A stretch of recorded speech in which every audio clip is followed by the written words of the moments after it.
You're listening to Compliance Conversations, your inside scoop on all things healthcare compliance, auditing, and coding. Now, let's get on with the show.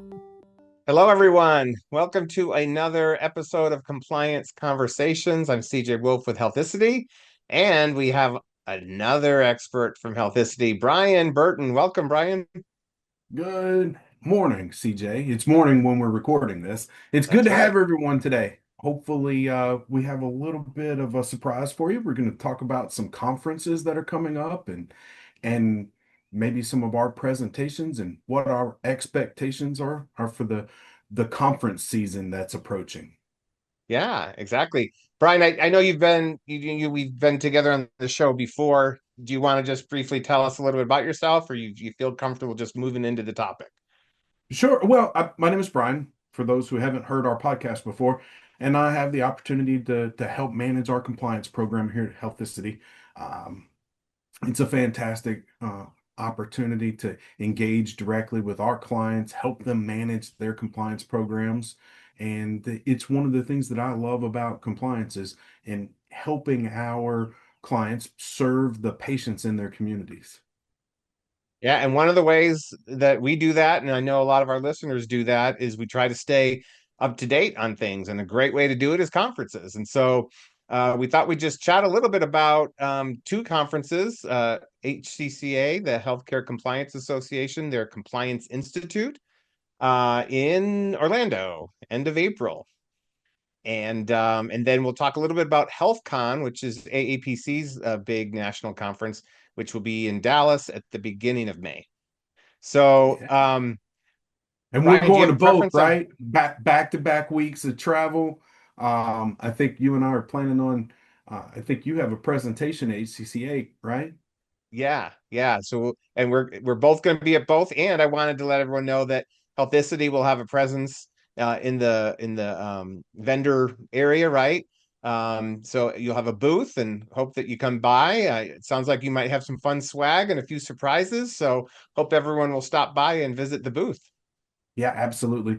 We always enjoy interacting with prospective clients and our current clients, especially if you happen to be a current client of ours, come by and say hello to us. We would love to talk more about your story and how you're using the solutions that we offer and how we might be able to help you with other things. Yeah. Absolutely. And I know a lot of people listen to the webinars and things too. And so if you're not really familiar with what Healthicity offers, it's a great opportunity to talk to the experts, look at the products and get demos and that sort of thing. So hope to see you there. So Brian, should we maybe talk about HCCA first, since that's coming up first? Absolutely. It's April 27th through the 30th. And Yes. it's the 30th Compliance Institute, right? Isn't that So crazy? yeah, I was thinking back, I can't remember the exact number, but it's been, gosh, I don't know, 12 years or 13, 14 years ago since I attended the Compliance Institute and achieved the certified in healthcare compliance. It's been a long time. I can't remember the exact number, but it was an established conference at that time, but we have, boy, has it grown so much over the Yes. last, 15, 20 years. Exactly. I always love going because you hear from so many different people. And one of the things that I enjoy about this profession is there's always changes. And so that kind of keeps things fresh. We were chatting a little bit before we started about maybe anticipating what the government presence might be. We've seen in recent past years where there weren't a lot of attendees from either CMS or OIG, et cetera. But in looking at the agenda, it looks like there may be a few more this year than in the past. What have you thought, and what do you think the value is of that? Well, I think it's instrumental for us to hear directly from the regulators. It's always one of the highlights of the conference is to interact directly, hear directly from the regulator leadership teams, what their emphases are, how they're supporting us, and that's one of the things that I've really enjoyed, regardless of who's leading the current executive branch. I think what we typically find is that they're there supporting us. They know compliance professionals are there to help manage the compliance programs within our organizations, and they're there to support us in that effort and to give us some insights on what trends are they identifying and how can we help and integrate those trends into our compliance work plans. Yeah, and I always have my fingers crossed that, you and I are always looking at these the new OIG guidance documents. We've had some webinars recently on the new ICPG for Medicare Advantage. They have this little OIG has this list of a couple others that they anticipate releasing. They took away the dates that they said they were going to release them, so now it's kind of open-ended. But I'm always crossing my fingers that they'll surprise us and maybe announce something with one of the new ICPGs. I don't know, not holding my breath, but we'll see. Yeah, agreed, right? And, historically speaking, this conference has been a catalyst for launching those in the past. Not just the most recent, or not the most recent, but the 2023 guidance document was released at a DOJ conference. And we have, we'll see other elements of those things. And what I'm really curious about is, will we hear directly from the OCR? Will we get a direct update on the proposed final rule that's kind of been lingering Yep. since the Yep. change in administration? I have said before that I think the proposed final rule is fantastic. Has not been adopted yet. Right. And so, but there's been so much time to go by. Will we go back into another comment period? The advent of artificial intelligence within the Yes. healthcare industry is certainly making some changes. But at the same time, the security rule itself is not flawed, right? Can it be improved? Absolutely. And should we be modifying and monitoring the controls that we have? Absolutely. But the law itself is not flawed, in my opinion. But how we respond and manage the new risks is what we need to keep our finger on the pulse. Absolutely. Um, the other thing is, I was wondering, um, sometimes we hear from CMS as well. I'm trying to remember at the last one, I think Kim Brandt may have spoken, or may have been two prior. I can't remember. I don't recall if she's on the list again or not, but sometimes we also hear from CMS in addition to OIG or DOJ, like you said, and then OCR, of course. All the really and sometimes we hear from states, right? Like I've been there where like the New York State OIG or people that are involved in different state offices in some of the larger populated states, you'll sometimes have some good state government reps. Yeah, and our friends on the legal side of the compliance fence, right? Many presentations will include um, former OIG attorneys that are now in Right. commercial practice, and providing their insights with a little more leeway to Exactly. describe details.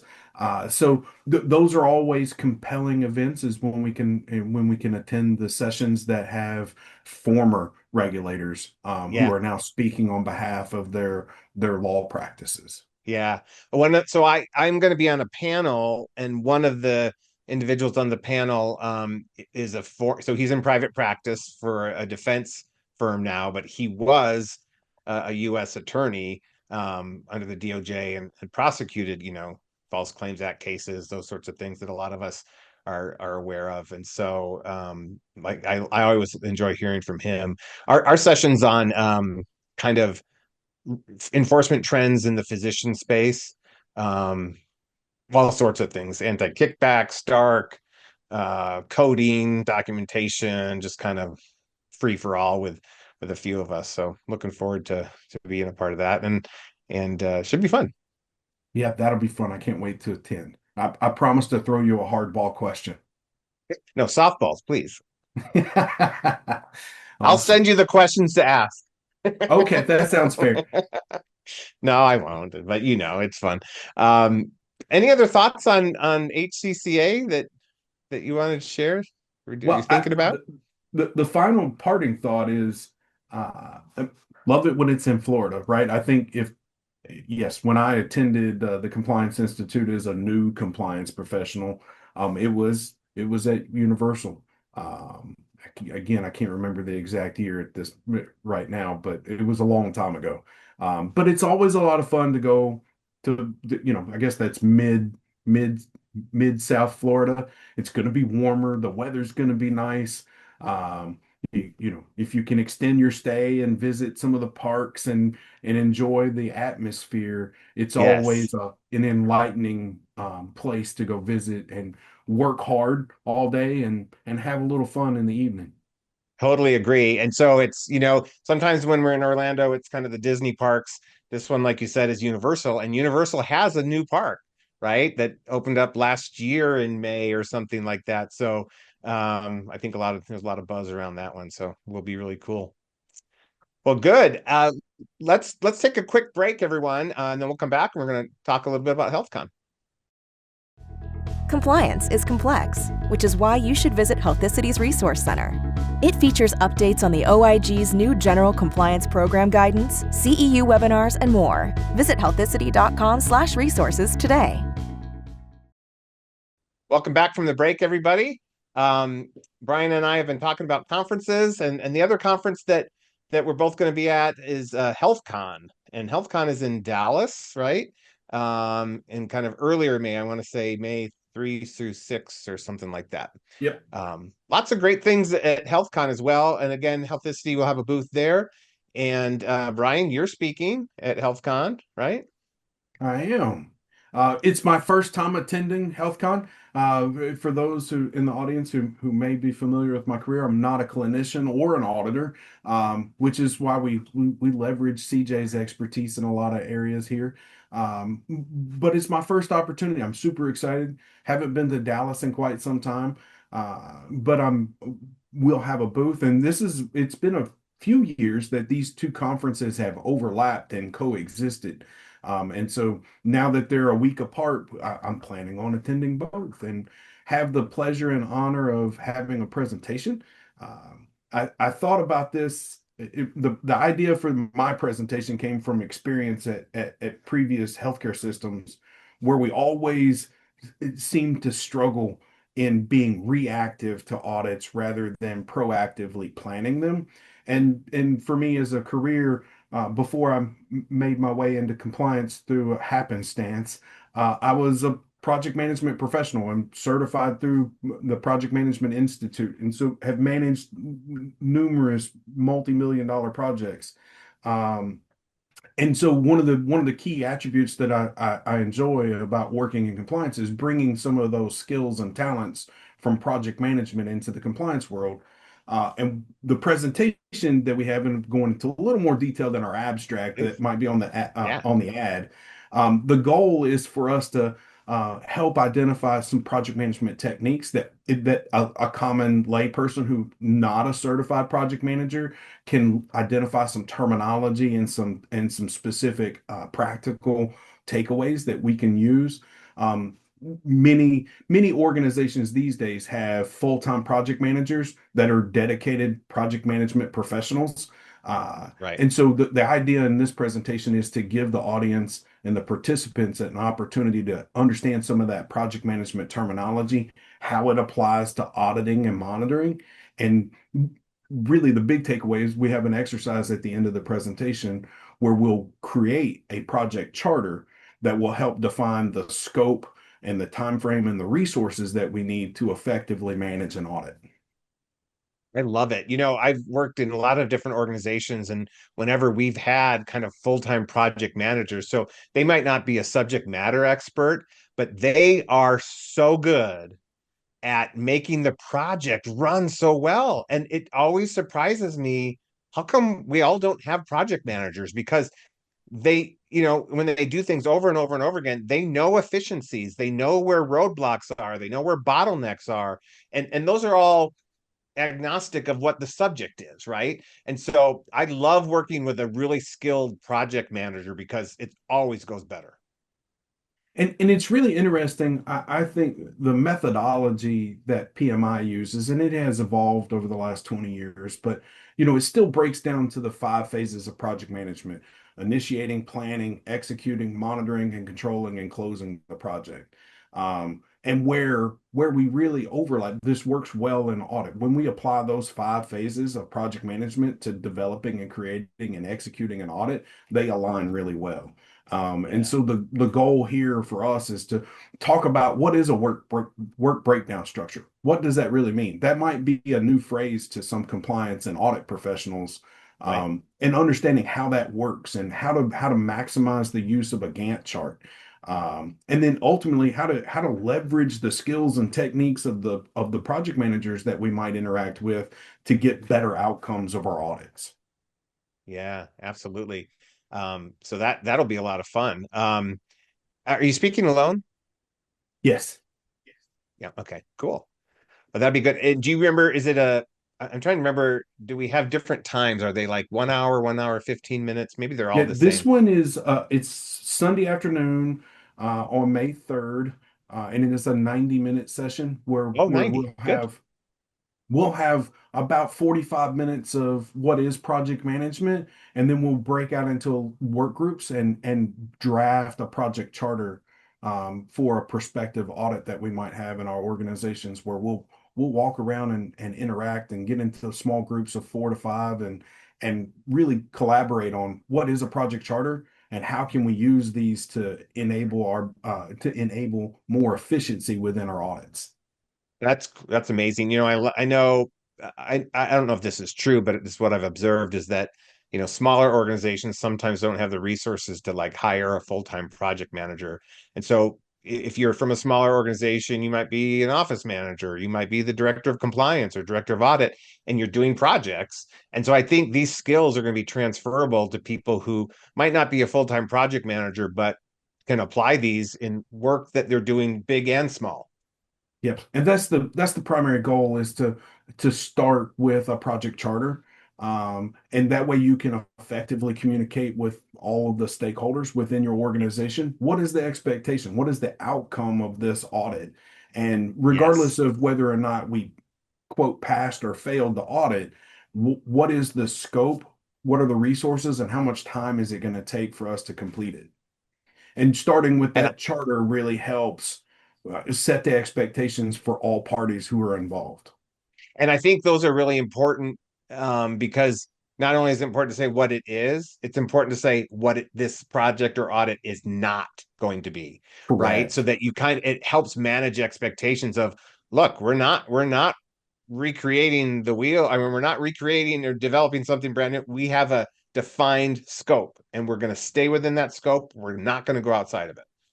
Yeah, So, it's funny you describe it that way. It's almost like you're a professional project manager, because the definition of a project is a activity that has a defined set of deliverables with a definitive start and a definitive end, right? And if you, to your point, if you don't put some constraints around what we call scope creep from a project management perspective, right. the project will never end, right? And Yep. then now you don't have a project, but you have an operational task to manage. And there's a distinction there, right? We want to Audits are inevitably designed to have what are we auditing, and when will it end, and how will Right. we manage the response?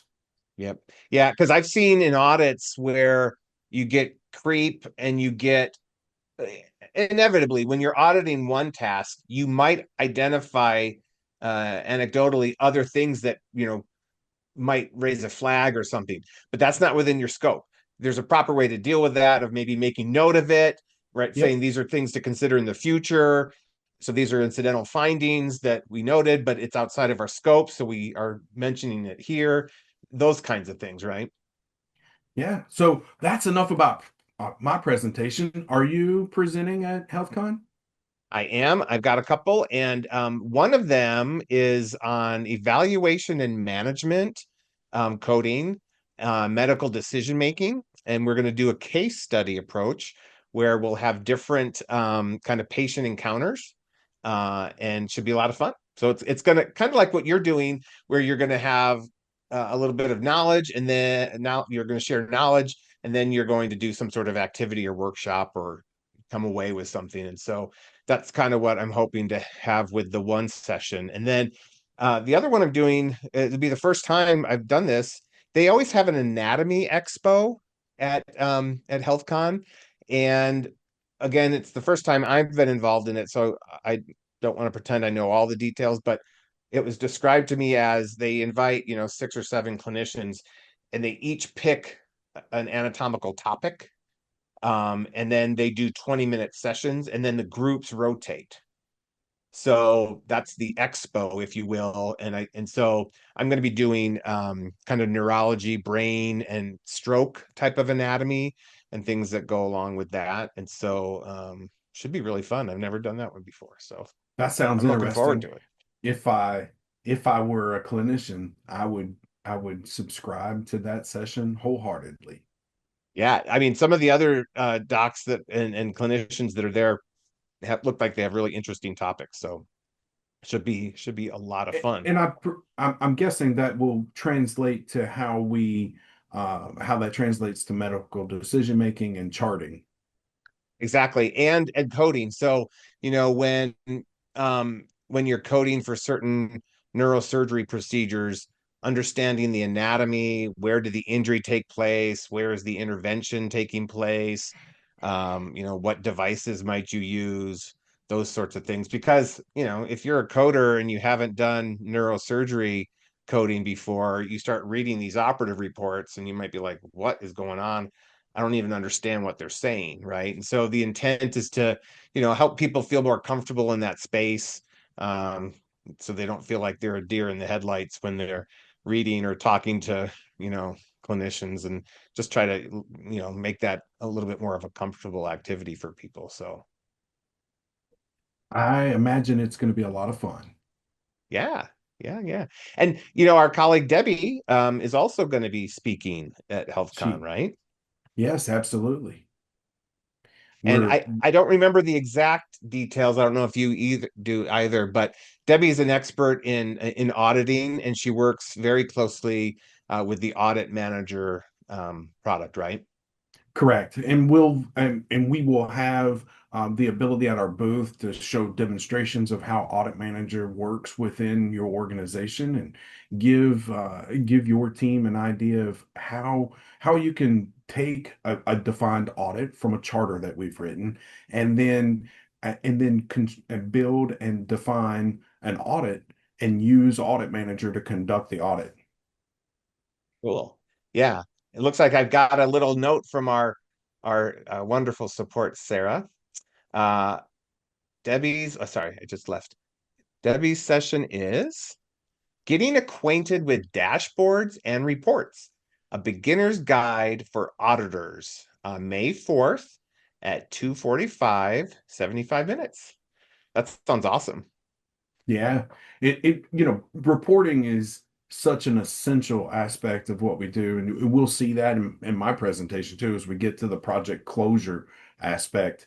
Uh, Taking the reports, the outputs, making good, sound decisions on what are the next steps. If we identify an overpayment, what is the process to go through? How do we make sure we're refunding that overpayment within the 60 days?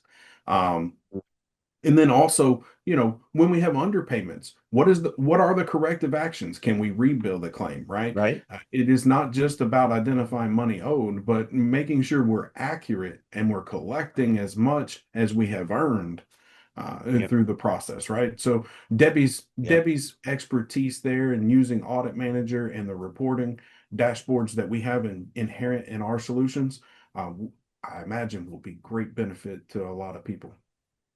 Yeah, that's such a great point. I've done so many audits now, and I almost always find some sort of opportunity, right? Like somebody wasn't aware, oh, there's an add-on code, or oh, did you know there's a modifier to help in this situation, and it might appropriately lead to more revenue, right? So not trying to Mhm. game the system, but just trying to do it right in both directions, right? You don't want to overdo it. You don't want to underdo it either. You deserve to be paid for what you do. And so, yeah, and dashboards I think are really important for auditing groups that are doing a lot of audits. And then you're repeating those audits in some sort of cycle, because then, let's say you do neurology, psychiatry, and neurosurgery in quarter one. In quarter two, you do all the primary care specialties, quarter three, right? And then you repeat that maybe in a year, and then your dashboards can help you kind of trend things, see how people are improving, where people need additional education and training. Because as we all know, a good compliance program, right? Auditing and monitoring is one element, but the elements should not be thought of as in silos. They should be Correct. thought of as working together, right? So if you've identified something in an audit, corrective action might be training, it might be a new policy, it might be holding somebody accountable. So all those different elements in the compliance program, and so dashboards can kind of help you identify and keep track of those things. So that should be a great Absolutely. session too. Well, CJ, this has been so much fun. It's always good to sit down with you and talk about the things that are coming forward or coming on the horizon. Yep. These two conferences at the end of April and beginning of May will be a lot of fun. We'll probably have a chance to sit down and talk and share a meal. And again, we would invite our audience to come by Healthicity's booth at both conferences and come say hello, see what services we might be able to offer and help you manage the compliance and auditing programs within your organizations. Yeah, we'd love to have you stop us and say hi. So if you see a bald guy who's reflecting light off of his head, and if you see a handsome guy with a very, beautiful beard and mustache, stop him and say, "Hey, I listened to your podcast. We love what you do," or tell us what you'd like to hear and other things you'd like to know more about. So thanks for listening, everybody, and we hope you enjoy the conferences this year as well. Until next time, take care, everyone.